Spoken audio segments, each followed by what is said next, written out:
Hey guys, that's my not my Hadley, that's my Hope Hub. I switched it out and I wanted to talk to you about single speed and getting started with single speeding and a couple things you should know. Listen to that. Sounds great, huh?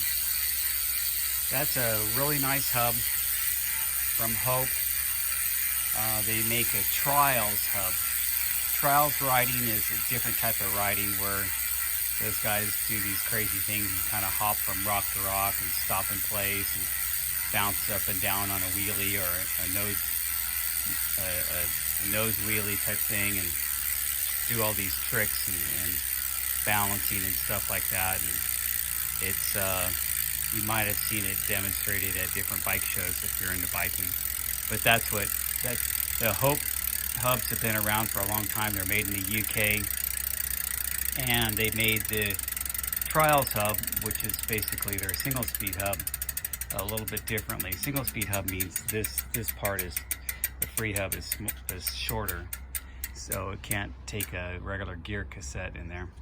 So anyway, I want to talk to you about riding with a single speed and setting yourself up. Now, as you can see, I have a big 23 tooth cog on there from Endless Bikes, kick-ass cogs. Those are nice cogs, kind of pricey. So you know, when you're figuring out what you're going to ride and set yourself up on a single speed, you have to factor in a few things, and you don't want to be buying a bunch of different cogs. So think about where you live. Okay, I live here and I'm riding those trails up there, those mountains. Okay, it's not flat.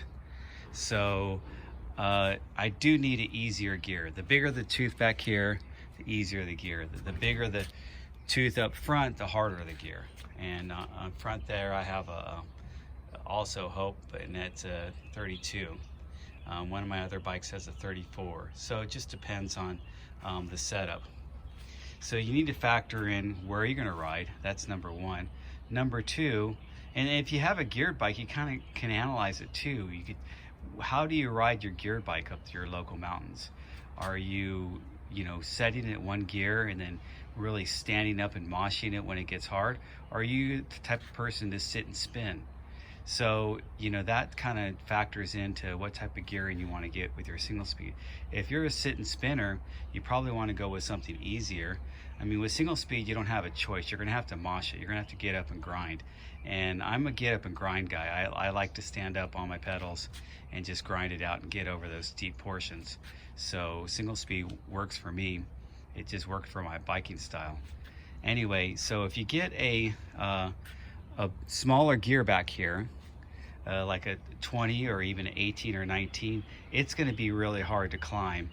But if your trails are not that hard, or if you're very fit, you can hang with that. You're going to be able to climb them. So get something that suits your local trails, something that suits your fitness level and riding style, and then you just have to experiment it out and try it out. Another thing you need to consider is your bike. This is a pretty lightweight bike. I think it weighs in around 20 pounds, 22 pounds, something like that. I haven't weighed it in a while, guys. I can't remember, but this makes it weigh more.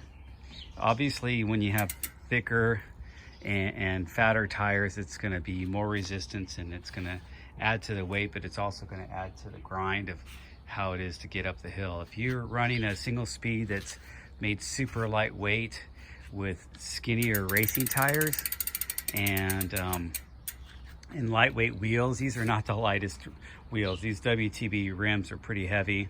They're super wide though. They're 35 millimeter wide, so internal width. So that makes them a little bit heavier, and they're aluminum. But if you're running some carbon racing rims, then you're gonna be able to probably choose a harder gear, I mean a smaller cog, because your bike's gonna feel that much lighter, especially rotational mass feels a lot lighter. So pick something that fits your bike, fits your trails, fits your fitness, and then go with that setup. And you have to kind of experiment around. And then, if you're riding a lot, you want to definitely change it up every so often and try out different gearing, try out different tires, see what works for you. So this is what's working for me. I just switched it to that 23 tooth. That's the biggest thing I have, or the easiest gear I have. I've been riding 7 days in a row up my mountains right there, and I'm gonna go for another bike ride today. It's a nice, sunny, beautiful day here in California. So if you guys want more information about single speed mountain biking, leave some comments, hit the like, hit the subscribe. I was thinking of doing some more mechanical stuff and showing you like a rebuild of the hub and showing you putting on different cranks. I have a oval ring, switching out to oval ring, give you my opinion on that. So those are some of the ideas I was thought. Maybe going to the brakes. I really like these Shimano brakes, and going into checking your brakes and setting it up and maintaining your brakes.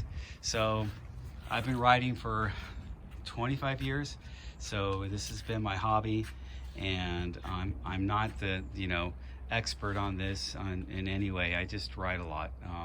So I just found out what works for me, and I'm happy to share it with you guys. So anyway, like and subscribe, and I'll talk to you later.